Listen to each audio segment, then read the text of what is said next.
Et, ouais, et donc, je disais, c'est-à-dire, pour continuer, on a compris le pourquoi. Et c'est pourquoi je suis en train d'insister sur les symboles, non? Et comme disait notre maman Moubième, et nous, on voit, par exemple, la femme pilée. On a vu la femme qui pile les maniocs, mais on ne comprend pas le symbolisme qu'il y a derrière ça. Ça signifie quoi? L'homme qui va à la chasse, c'est quoi les symbolismes? Nous devons être en mesure de traduire ces éléments-là et c'est là que notre pouvoir se réactive. C'est là que nous devenons beaucoup plus puissants des choses que nous avons devant nous. Et en fin de compte, les serviteurs, ok? Comme je disais, les serviteurs, c'est-à-dire on est tous serviteurs à un moment donné. Les créateurs, c'est les plus grands serviteurs parce qu'ils nous donnent la vie. S'ils donnaient, c'est un acte de service, c'est-à-dire les créateurs, Mama Wandombe, c'est lui la première servitrice. Ok. Si Mama Wandombe elle-même, c'est la première servitrice, qui nous sommes-nous pour ne pas vouloir servir? C'est-à-dire, comme disait la scénette, notre Moubien, donner, c'est un acte d'amour.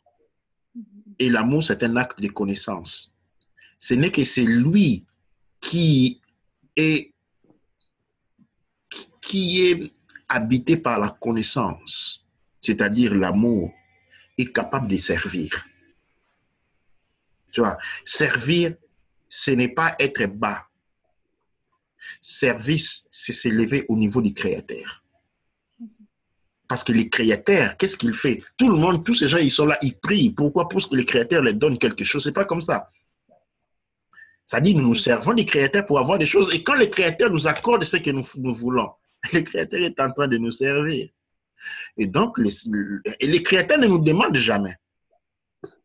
Il ne fait que nous donner, il nous sert.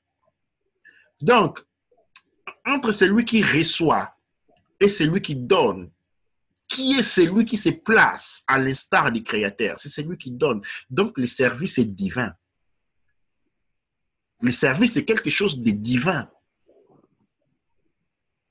C'est seulement dans un monde malade, c'est seulement dans un monde perdu que celui qui sert devient une nullité. Nous voyons l'esclavage, non? C'est-à-dire, il y a quelqu'un qui sert l'autre. C'est-à-dire, même quand nous voyons cet élément de l'esclavage, il y a quelqu'un qui est en train de servir l'autre. Ah, si nous disons que, là, je vais juste vous faire rire, si l'esclave, ok, et c'est lui qui est esclave parce qu'il est contraint à servir, et par conséquent, il est châtié. N'oublions pas, dans leur histoire, il y a leur Jésus-Christ qui est en train de leur servir, qu'ils ont châtié de tout de même. Et c'est-à-dire, l'esclave, c'est leur Christ alors. Et si par association, la figure de Christ est celui de l'esclave, bien nous avons été des Christ pour eux. Selon un paradigme complètement noir. Moi, je suis erré dans le service. Je suis complètement erré dans le service parce que servir, c'est un acte divin. Servir et être serviteur, c'est deux choses différentes. Les serviteurs, c'est celui qui est au temple. Les serviteurs, c'est celui qui exécute les rituels. Celui qui guide les rituels, c'est celui-là, le serviteur. Mais celui qui donne un service n'est pas un serviteur parce que ce n'est pas sa fonction. C'est quelque chose qui arrive. Ce n'est pas une fonctionnalité. C'est un mécanisme, c'est une coexistence. Pendant que les serviteurs, il ne fait que les serviteurs. Et celui-là, il est dans le temple. Les services ne fait pas quelqu'un d'un serviteur. Les services élèvent la personne au même rang du créateur. Parce que c'est le créateur qui sert. D'où Anecher.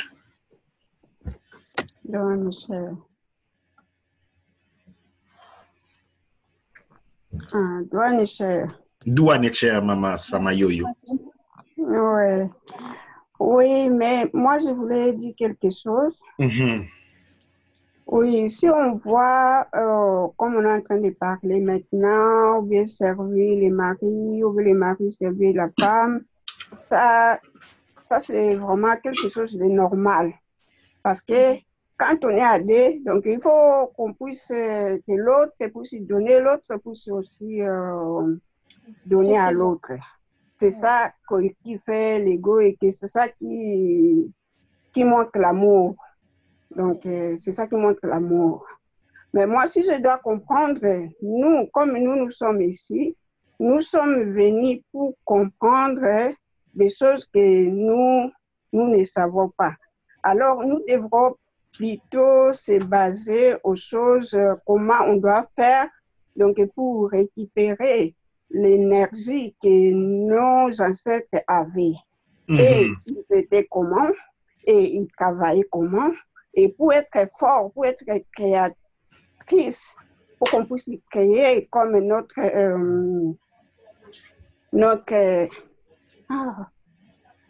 comment dire, comme notre guide, je vais dire comme ça, il est en train de nous apprendre comment nous devons faire pour récupérer donc l'énergie que nos ancêtres avaient. Parce que nous, on n'a pas cette énergie-là. Donc, on n'a pas vraiment la connaissance de toutes ces choses-là. Donc, ça sera vraiment bien de nous vraiment montrer comment on doit faire maintenant pour récupérer toute l'énergie-là, comment on doit faire pour créer et comment on doit faire pour être fort, pour être utile dans la société. Moi, selon moi. Donc, c'est ça que moi, je pense. Ouais. Douane Cher, c'est même la promesse que j'avais faite la fois passée. J'ai dit aujourd'hui, nous allons rentrer dans les questions pratiques. Et dans la praticité dans les mondes féminins, c'est là où il y a beaucoup plus d'éléments à faire grandir. Alors, maintenant, dans un premier temps, il faut savoir que, comme j'ai dit, l'énergie féminin, c'est une énergie qui a une couleur qui commence par la couleur bleue et va vers le violet. C'est-à-dire, c'est la flèche qui monte vers le haut. OK, non? C'est-à-dire, la flèche qui monte vers le haut monte vers l'éternité.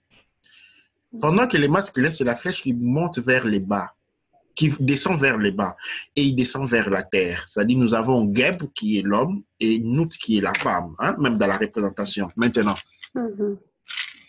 la femme manie toutes les énergies qui sont supérieures dès la naissance.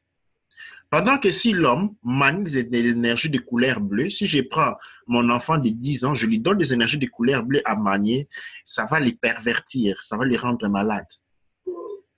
L'homme commence à manier des énergies de couleur, disons, des énergies rouges. Par exemple, nous avons des pierres rouges, ok? Et par exemple, sur mon collier, là, nous avons une pierre qui est violette. Cette part-là, ok? Cette pierre-là ou tous ces genres de pierres-là. Ces pierres-là, par exemple, ce sont des cristals violets. Maintenant, il existe aussi des cristals bleus. Et par exemple, nous avons des cristals de lapis lazuli, ou d'autres cristals. Ces cristals-là, ce genre de cristals, ce sont des cristals très importants pour l'énergie de la femme. Maintenant, chapitre est comment la femme accumule de l'énergie. Très important, l'énergie féminine. Maintenant, pour accumuler l'énergie féminine, les féminins doivent en premier lieu comprendre, sortir de sa perversion. La perversion féminine consiste à celui de croire qu'il est inférieur au masculin. Ça, c'est la perversion. La perversion féminine consiste à penser que pour fonctionner, il a besoin d'un homme, qui doit obéir à un homme. Okay? La femme n'obéit pas à un homme. La femme fait la femme. Et l'homme fait l'homme. Dans ces rapports-là, il y a des lignes qui sont déjà tracées par la nature. Ce n'est pas une région de moralité et d'éthique. Bien entendu, il y a ces éléments, nous sommes en train de parler de la base. Maintenant, la femme, par exemple, enroulée par terre, est en train d'accumuler de l'énergie. Il y a cette culture-là, vous trouverez manifeste dans le voodoo, quand la femme tout simplement roule par terre sur la terre. Vous pouvez essayer cela, hein, dans votre maison, trouver un espace. Si vous avez un jardin, c'est encore meilleur. Si vous pouvez aller dans un parc, maintenant qu'il commence à faire beau, c'est encore mieux. Vous trouvez dans un coin et tout simplement vous roulez par terre. Ces roulés-là par terre permet à la femme d'accumuler de l'énergie. La femme se charge complètement de l'énergie de la terre. Pourquoi la femme se charge de l'énergie de la terre? Parce qu'elle est neutre, elle est du ciel. Et l'énergie de la terre lui permet de se charger, contrairement aux hommes. Ça fonctionne de manière différente. Je vais donner l'exemple aussi du combo. Le combo, c'est les balais, les grands balais. Okay? Les grands balais est un élément de pouvoir pour la femme. Les gros balais maintenant, la femme ne l'utilise pas par terre. Les balais, la femme l'utilise en les mettant au-dessus d'elle. C'est-à-dire, je n'ai pas les balais avec moi ici, je vais essayer d'expliquer. Je prends les balais, je les mets sur moi, sur mon épaule. Je les tiens comme ça. Si ça, c'était mon balai, hein, je les tiens comme ça sur mon épaule. Et quand je l'ai sur mon épaule maintenant ici, je les fais passer de mon épaule droite, gauche comme ça. Je prends mon balai, je les fais comme ça. De cette manière-là. Quand je suis en train de faire ça, la femme est en train de s'associer avec des énergies psychiques très élevées. C'est-à-dire, il y a le travail avec les cristaux. Les cristaux, ça signifie il faut prendre les cristaux. Tout simplement, il n'y a pas 1000 choses à faire. Prendre les cristaux bleus et les frotter entre les mains. Attention. Les cristaux rouges sont les cristaux pour les hommes.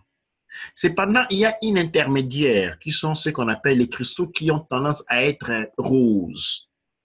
Les cristaux qui ont tendance à être roses, ce sont des cristaux qui augmentent l'énergie de l'amour de la personne.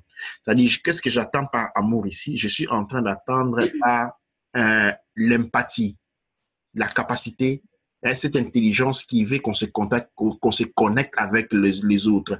L'empathie, c'est la maths. La maths, c'est la loi. La maths n'a pas seulement à faire avec les 42 lois. La maths a à faire avec la loi de l'interconnexion entre toutes choses. Et maintenant, qu'est-ce que je veux dire par là? Il y a la manipulation des cristaux et les balais confèrent à la femme un grand pouvoir. Un grand pouvoir psychique. Maintenant, les grands pouvoirs psychiques ici dépendent fortement du fait que la femme sort de son aliénation. Quand je dis ici la femme sort de son aliénation, je ne dis pas rentrer dans une guerre. Souvenez-vous, l'énergie féminine est toujours mère. La femme est mère à sa naissance parce que la femme naît avec plus de 5 millions d'œufs dans son ventre. C'est-à-dire la capacité à donner des naissances, à recréer la vie est instinctive. C'est-à-dire elle est tout de suite dans la femme. Et toute femme est donc mère. Et par conséquent, la mère ne peut pas se mettre contre les fils. Il n'y a pas contraposition. Mais la mère doit pouvoir assumer la fonctionnalité de la mère. Et pour l'assumer, cette fonctionnalité, la mère a besoin des alliés. Maintenant, j'ai parlé des symboles au début. Je dis que chaque chose que nous avons est un symbole. Le corps physique, c'est un symbole. Le corps de la femme est un symbole qui représente quelque chose. Il représente une réalité. Et c'est quelle réalité? La création. Parce que c'est seulement dans le corps de la femme que la création peut avoir lieu. Donc, le mécanisme de la création, la capacité créative du créateur, du Nebhercher à donner naissance, a été mise en miniature et à modeler sous la forme du corps d'une femme. C'est ce que la forme du corps d'une femme représente. La puissance du créateur de donner la vie. Sa puissance, par contre, comme capacité d'ordonner, de donner un sens à la création, a été redimensionnée dans le corps d'un homme. Et ça, c'est quelque chose de très important, toujours se rappeler. Rentrons dans les féminins sacrés parce que c'est ça qu'il est question. La création est dans la femme et la femme doit pouvoir être en mesure de se commémorer ces éléments-là. Et elle a besoin des alliés. Ces alliés ont été, maintenant les alliés n'ont rien à voir avec les créateurs. Les alliés ont été fixés par la tradition. Souvenez-nous que la tradition noire a précédé de 40 millions d'années toute autre. Et la tradition a fixé ces éléments-là. Et maintenant, en allant en contact avec ces éléments-là, nous renouvelons notre contact psychique. C'est-à-dire, avec mon cristal en bague, je renouvelle les alliances que mes ancêtres avaient mis il y a des millions d'années, comme je n'existais pas, même pas encore en tant que conscience. Et seulement par l'acte de les mettre, je renouvelle cette alliance-là. Et en reconnaissant mon état, en mettant mon bague de cristal, des quartz noirs, je renouvelle cette alliance-là, automatiquement. Qu'est-ce que je suis en train de dire? Qu'en se procurant des éléments culturels, en se procurant des éléments d'orientation culturelle, on renouvelle les pactes automatiquement. C'est là qui est beau la puissance de la tradition noire, automatiquement. Quand on a accès à ces instruments, notre puissance s'est rétablie. Maintenant, ce que nous sommes en train de faire, c'est grandir cette puissance-là, la cultiver encore plus. Et un instrument que nous avons pour grandir ce pouvoir-là, c'est les féminins sacrés, c'est-à-dire les féminins qui viennent ensemble. Chaque femme avec ses éléments de pouvoir. Que les femmes se rencontrent. Aujourd'hui, nous allons faire notre rituel. Aujourd'hui, nous allons célébrer la féminin sacrée. Nous allons célébrer Mama Wandombe. Et nous allons nous rencontrer quelque part. Nous allons apporter ce que les éléments traditionnels importants. Chacun de nous va venir avec son balai. Et puis là, nous allons faire notre danse rituelle. Nous allons danser avec nos balais. Nous allons nous vêtir. Alors, ces éléments-là, ces pratiques-là, ce sont les pratiques qui vous remettent maintenant sur le cheminement du pouvoir. Pouvoir signifie connaissance. Quand on dit pouvoir, c'est pourquoi on parle du pouvoir? Parce qu'il faut savoir que notre monde est composé de 3 parties. Ou ce que nous voyons autour de nous est composé de 3 parties. Les connus, l'inconnu et l'inconnaissable, maintenant. Les connus, c'est ce que nous interprétons facilement avec nos yeux. L'inconnu, et ce que nous interprétons facilement avec nos yeux, constitue quelque chose comme le 5% de ce qui existe. L'inconnu, c'est tout ce qui nous échappe. C'est autre, il constitue les 20% de ce qui existe. Et quand nous avons les 20 plus les 5, nous avons 25%. Les restants, 65%, c'est ce qu'on appelle l'inconnaissable. Telle est divisée la structure de notre monde. Et nous, chaque fois, nous nous aventurons vers l'inconnu. Pour nous aventurer vers l'inconnu, nous avons besoin des alliés. Les alliés que nous avons nous permettent de naviguer le monde de l'inconnu et de ne pas succomber à sa pression. Quand maintenant nous commençons, ça c'est en prenant les symboles que je viens de que nous avons cités aujourd'hui. Maintenant, quand nous rentrons dans la phase où nous commençons à nous rencontrer, les féminins sacrés se rencontrent entre eux, participent à des rituels entre eux, créent une forte communauté basée sur une syntonisation, une corrélation, une harmonisation profonde. En ces moments-là, le pouvoir des féminins sacrés débarque sur l'inconnaissable. Débarque sur l'inconnaissable. Et à chaque niveau, nous avons un secteur bien déterminé, comme je dis, c'est-à-dire de l'inconnu à l'inconnu, nous avons besoin des alliés. Les alliés nous rendent le pouvoir, nous rendent puissants. Maintenant, quand nous partons, quand une fois nous mettons ensemble, c'est-à-dire nos alliés aussi viennent ensemble, nous constituons une force capable de nous propulser dans l'inconnaissable. Du point de vue de la spiritualité, que moi j'appelle la mise en valeur de la conscience, parce que la seule chose dont nous sommes venus, c'est mettre en valeur notre conscience.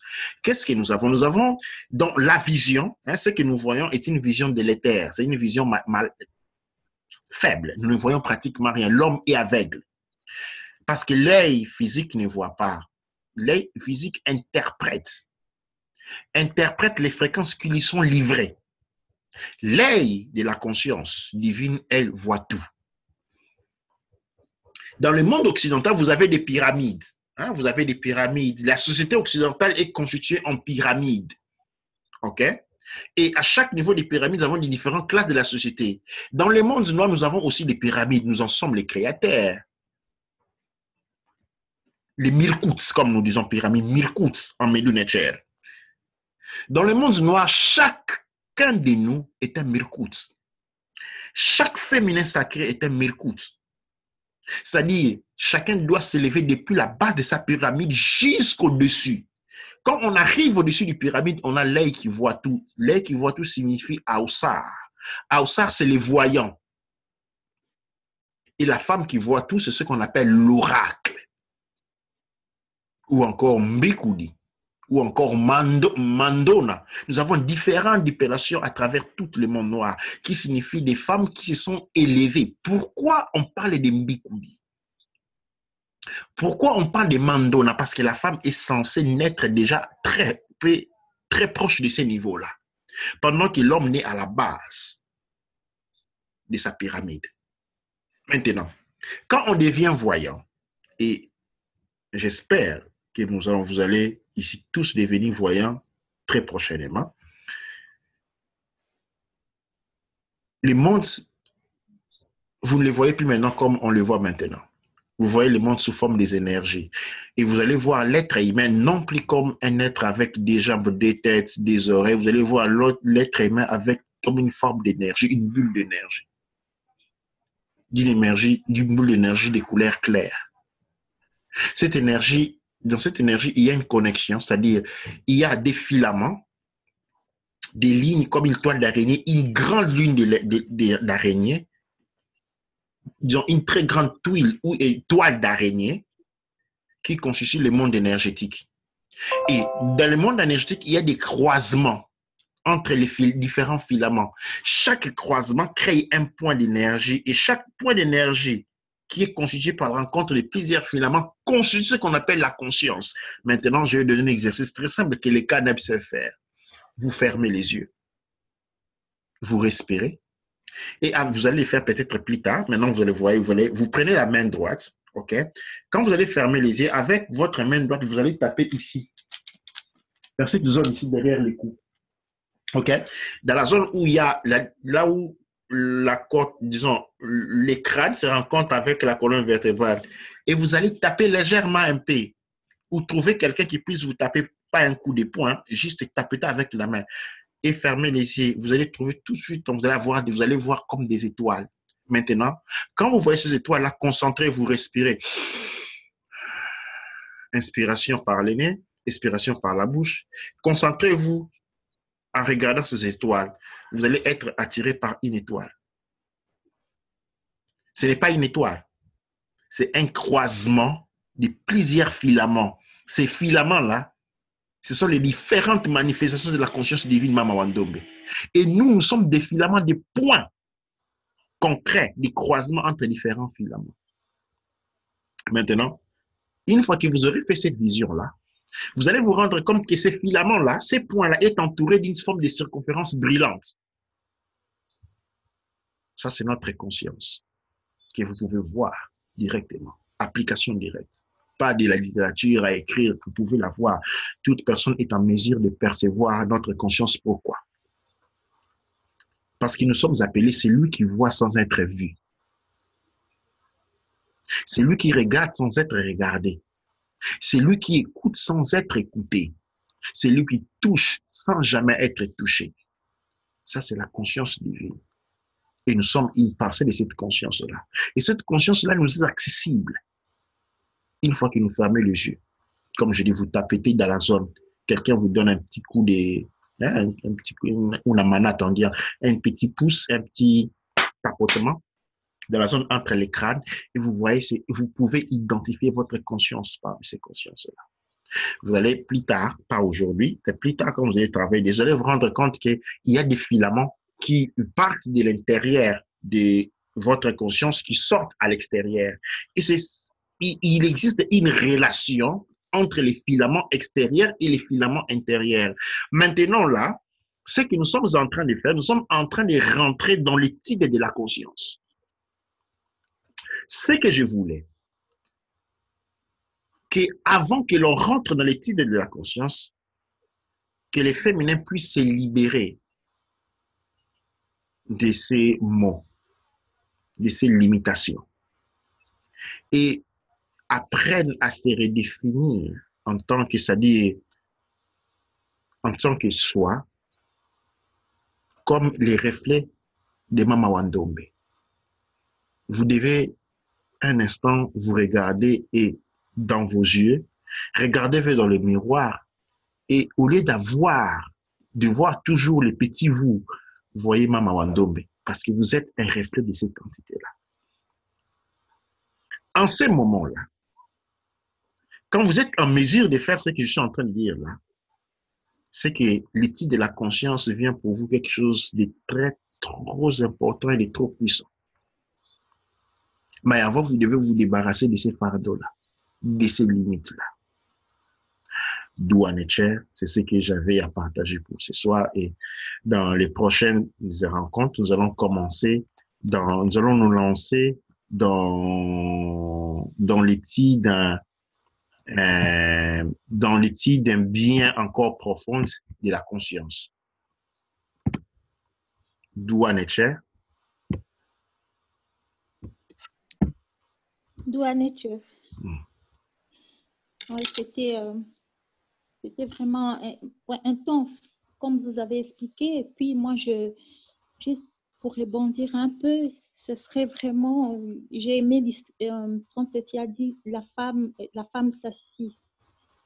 Et moi, je pense ça vraiment de se dire que moi, j'ai vraiment cette intime conviction de dire la femme, on a toujours tout le potentiel et sauf que cette énergie, toutes ces années, on l'a tellement bousillée, ça veut dire ça fuitait un peu de partout. Et on l'a utilisée contre notre gré ou on l'a utilisée de la manière qu'il ne fallait pas. Et des fois même, ça nous est revenu contre nous parce que moi, j'ai eu à entendre de femmes qui étaient en burn-out et tout ça. Et puis quand je comprends la force que peut avoir cette énergie Tefnout, j'ai dit, mais une Tefnout ne peut pas être en burn-out. c'est quasi, quand elle a toute sa potentialité, elle est dans son élément, elle est assise. Comme tu viens de le dire, c'est une énergie qui contrôle, qui est là, où le monde vient pour se nourrir, pour prendre la force. Elle ne peut pas elle-même être en burn-out. Et pourtant, c'est ce qu'on voit, moi, avec mon travail avec les parents et les enfants. J'ai des femmes qui sont épuisées, fatiguées, perdues et qui, à chaque fois, sont en train de manifester cette agression contre elles-mêmes et contre aussi le monde du dehors. Et donc, cet appel-là, c'est vraiment de dire je vais m'asseoir dans tout le sens du terme et pouvoir me réapproprier mon énergie, ma place, de centrer mon énergie là où ça doit être et de me reconnaître. Je me rappelle que j'ai eu à faire plus de 12 jours où j'étais devant le miroir, juste me regarder et me dire que je m'aimais.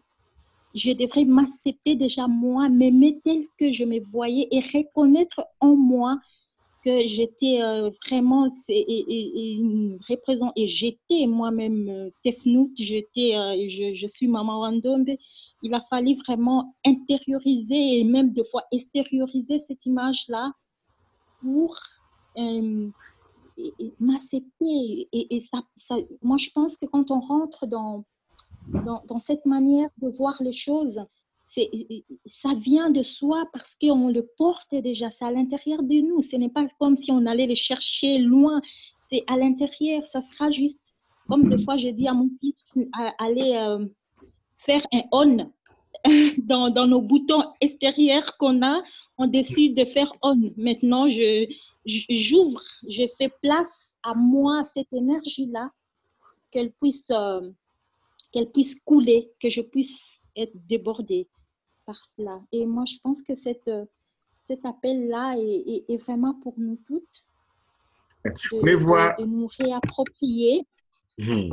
J'ai une statue qui a pratiquement 1 mètre de Maman, une statue du féminin sacré, qui est toujours au centre de la maison. Et pour signifier, vous avez cette femme qui porte une cruche, une calebasse sur sa tête, qui est un allié, qui symbolise l'allié que les féminins a. Et ça, ce sont des choses importantes culturellement qu'une femme doit avoir. une statue d'une femme, parce que la statue représente, il vient de la forêt, il représente la création elle-même. Et je vous invite vraiment à prendre le temps, à vous asseoir par terre, à rouler par terre, à prendre des cristaux bleus, de couleur bleue, et les frotter entre vos mains, en méditant, en demandant à Mama Wandombe la conscience divine qui est à l'intérieur de vous libérer de vos chaînes et de vous libérer de l'emprise qui n'est pas du monde masculin, mais c'est un monde démoniaque. Parce que le vrai ennemi de ces forces démoniaques, c'est la femme.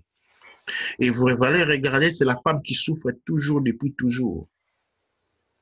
Toutes les choses qui sont faites dans ce monde sont directement ou indirectement faites contre la femme et ça ne peut pas être une coïncidence. Ça ne peut pas être une coïncidence.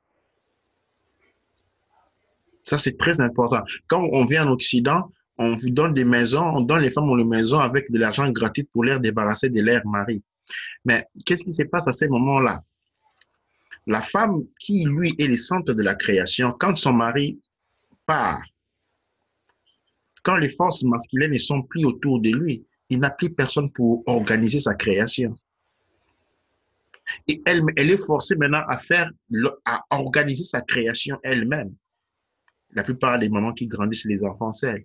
Mais en faisant cela, ils font cela au prix de leur capacité créative. Ils doivent devenir chauds pour le faire. Ils doivent devenir chauds pour le faire. Et là, tout cela, c'est réaliser que le monde aujourd'hui est détruit par la voie. En détruisant les féminins, on détruit le monde. C'est seulement en réhabilitant les féminins que le monde sera réhabilité. Je suis en train de parler par excellence de notre monde, le monde noir. C'est par la réhabilitation du féminin sacré, de la polarité féminine que notre monde sera sauvé. Ce n'est pas par la politique, tout ce qu'on est en train de faire. C'est-à-dire, c'est un cri d'alarme que Mama Wandombe lance vers toute femme d'essayer de prendre sa place, de rentrer en communication avec Mama Wandombe parce qu'elle est à l'intérieur de soi. Et quand Mama Wandombe, on lui parle directement, elle répond directement, elle vous écoute parce qu'il n'y a pas plus près qu'une femme au Mama Wandombe, il n'y a pas plus près qu'une femme au Créateur.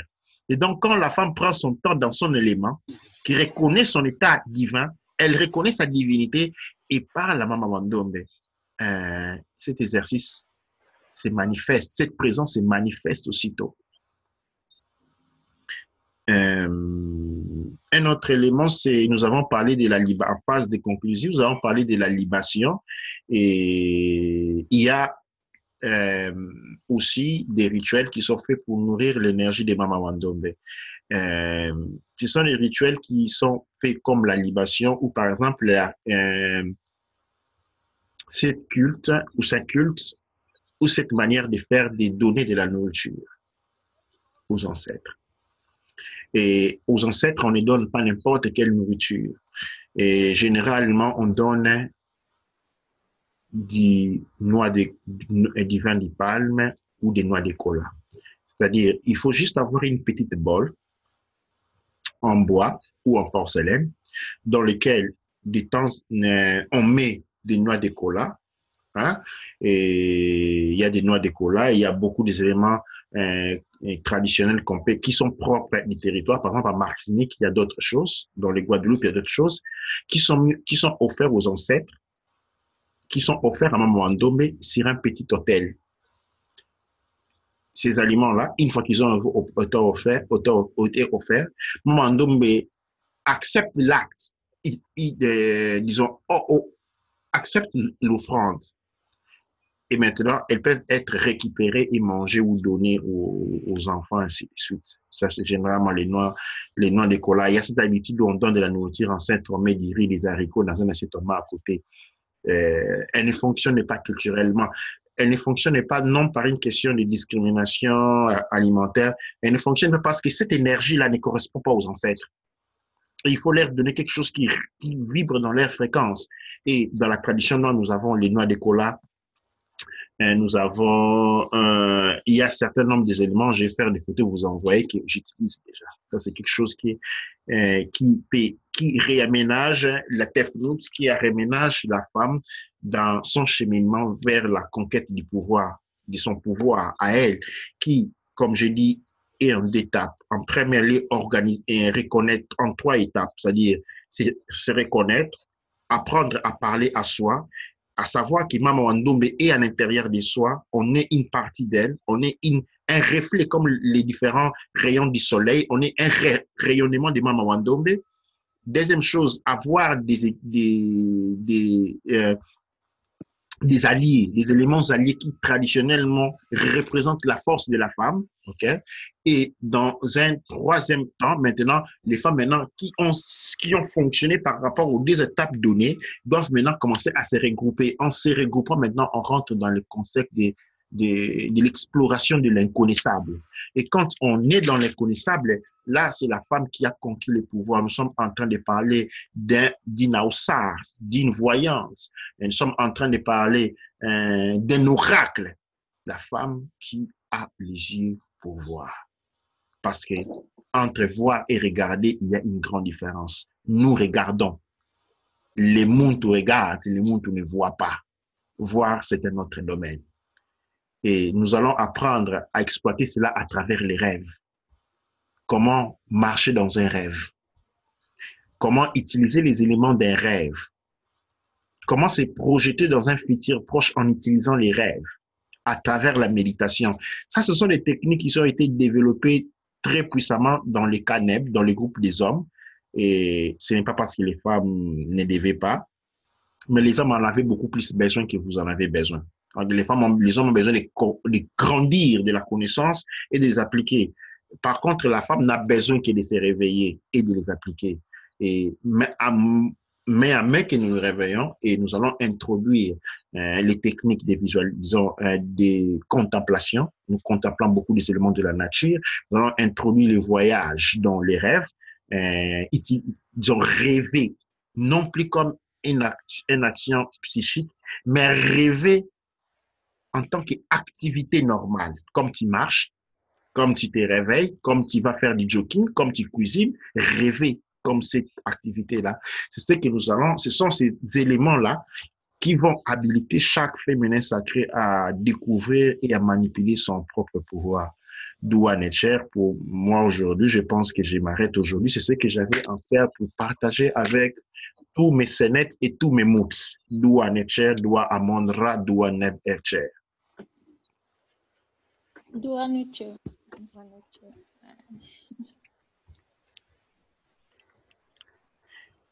Est-ce qu'il y aurait des...